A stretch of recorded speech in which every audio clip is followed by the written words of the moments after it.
అధికారం చేపట్టబోతుంది. జగన్మోహన్ రెడ్డి గారు. అయితే ఈసారి ఎన్నికల్లో చూసుకుంటే ఓటింగ్ శాతం అయితే పెరిగింది. అయితే జగన్మోహన్ రెడ్డి ఇచ్చిన నవరత్న పథకాలా లేదంటే జగన్మోహన్ రెడ్డి మీద ఉన్న వ్యతిరేకం వల్ల ఓటింగ్ శాతం పెరిగిందంటారు?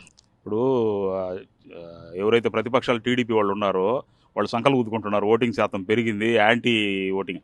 జగన్మోహన్ రెడ్డి గారు ఇచ్చిన పథకాల వల్ల లబ్ధి పొందిన వాళ్ళు రుణం తీర్చుకోవడానికి తండోపతండాలుగా వచ్చి ఓటింగ్ చేశారండి.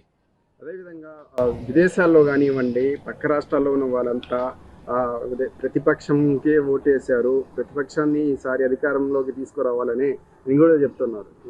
అంటే విదేశాల్లో వైఎస్ఆర్సీపీకి ఫాలోయర్స్ లేరా? పక్క రాష్ట్రాల్లో వైఎస్ఆర్సీపీ ఫాలోయర్స్ లేరా అండి?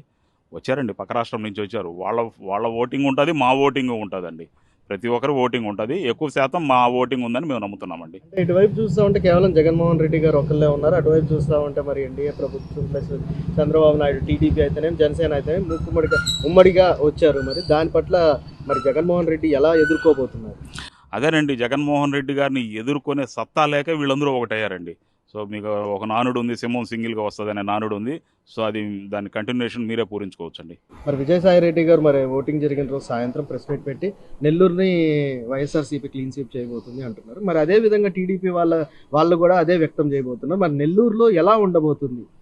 టీడీపీ వాళ్ళు ఖచ్చితంగా ఈ 4 రోజులు అది వ్యక్తం చేయాలండి. ఎందుకంటే వాళ్ళకి బూతుల్లో ఏజెంట్లు కావాలా. ఈరోజు మేము చేతులు ఎత్తేసాం, మేము ఓడిపోతున్నాం అంటే వాళ్ళకి బూతుల్లో కూర్చోడానికి ఏజెంట్లు కూడా ఉండరు. సో వాస్తవం ఏంటంటే మేము క్లీన్ స్వీప్ చేస్తున్నామండి, వైఎస్ఆర్సీపీ క్లీన్ స్వీప్ చేస్తుంది.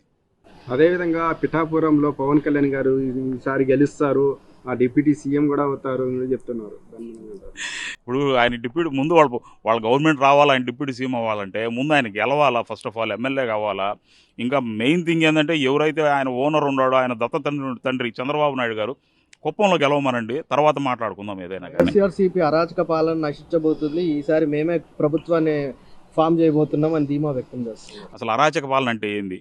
వృద్ధులకి ఇంటింటికి వెళ్ళి పెన్షన్ ఇవ్వడం అరాచక పాలన, లేదా మహిళల్ని ఆర్థికంగా అభివృద్ధి చేయడం అరాచక పాలన, పిల్లల ఎడ్యుకేషన్ విషయంలో ఒక రెవల్యూషన్ తీసుకొచ్చి ఎడ్యుకేషన్ని ఒక మంచి పొజిషన్కి తీసుకెళ్ళడం అరాచక పాలన, వైద్య రంగంలో ఒక మంచి పొజిషన్కి తీసుకెళ్ళడం అరాచక పాలన. అరాచక పాలన అంటే ఏందండి? వాళ్ళు ఏదో చెప్పుకోవాలి అరాచక పాలన అని. అరాచకం లేదు, పాలన లేదండి. మంచి ప్రభుత్వం జరిగింది. రేపు రాబోయే రోజుల్లో కూడా ఈ సంక్షేమంతో పాటు అభివృద్ధి చాలా జరుగుతుందండి. పిఠాపురంలో డోర్ టు డోర్ స్టార్ క్యాంపెయినింగ్గా వాళ్ళందరూ వచ్చి ప్రచారం చేయడం జరిగింది. ఖచ్చితంగా 100% పవన్ కళ్యాణ్ గారు గెలుస్తున్నారని కూడా చెప్తున్నారు. ఇప్పుడు జబర్దస్త్లో కామెడీ స్కిట్లు వేసుకుంటారు కదండి, వాళ్ళు ఇంటికి వచ్చినంటే వాళ్ళు చూడడానికి వస్తారు. ఎందుకంటే టీవీలో చూసేవాళ్ళు ఎదురుగా చూడడానికి వస్తారనమాట. వచ్చినంత మాత్రం వాళ్ళు ఓట్లు వేయరు. ఓకే, సో వాళ్ళు స్టార్ క్యాంపెయినర్లు ఎట్ అవుతారండి? వాళ్ళు కాదు స్టార్ క్యాంపెయినర్లు. మా స్టార్ క్యాంపెయినర్లు ఎవరో తెలుసా? సామాన్య ప్రజలు మా స్టార్ క్యాంపెయినర్లు, మహిళలు, వృద్ధులు మా స్టార్ క్యాంపెయినర్లు. మీరు ఏదైతే చెప్పారో జబర్దస్త్ అనేది, సో మరి నగిరి విషయంలో, రోజా గారి విషయంలో కూడా వాళ్ళు అదే రోజా గారిని జబర్దస్త్తోనే వాళ్ళు ఈ విధంగా వ్యతిరేకిస్తున్నారు.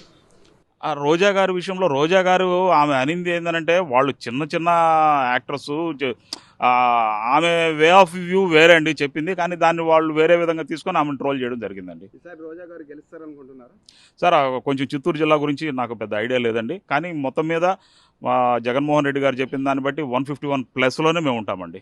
కొన్ని సోషల్ మీడియాలో ఏంటంటే రోజా గారి వెంట ఉన్న వాళ్ళే టీడీపీకి, కూటమికి ఓట్లు వేయించారు, నాకు వెన్నుపోటు పోడ్చారని కూడా కొన్ని సోషల్ మీడియాలో రావడం జరిగింది. దాన్ని మేమంటారు? కొంచెం అండి నాకు ఐడియా లేదండి దాని గురించి.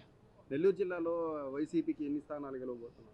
మేము క్లీన్ స్వీప్ చేస్తున్నామండి. ఉమ్మడి నెల్లూరు జిల్లా కానీ, కొత్తగా ఏర్పడిన నెల్లూరు జిల్లా కానీ క్లీన్ స్వీప్ అయితే చేస్తున్నామండి మేము. టీడీపీ వాళ్ళు మేము ఈసారి క్లీన్ స్వీప్ చేయబోతున్నామని కూడా చెప్తున్నారు. అదేనండి, చెప్పే కదండి, వాళ్ళకి ఏజెంట్లు కావాలా రేపు కౌంటింగ్కి. ఈ వాళ్ళు చేతులు ఎత్తేస్తే కౌంటింగ్ ఏజెంట్లు కూడా రారు. అందుకని వాళ్ళని కాపాడుకోవడం, కేడర్ని కాపాడుకోవడం కోసం వాళ్ళు ఆ విధంగా చెప్తున్నారండి. అది సుమారు ఈసారి వైసీపీకి ఎన్ని స్థానాలు వస్తాయి? ఇప్పుడు ప్రీ ఎలక్షన్లో మేము 130+ అనుకున్నామండి.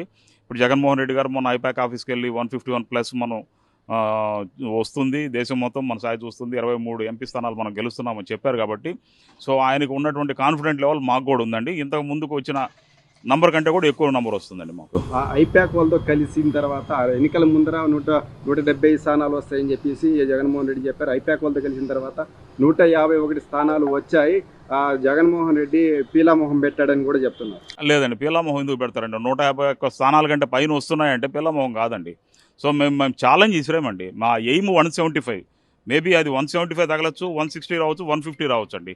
సో ఆ ఎయిమ్ అయితే 175 అయితే మేము వేసామండి.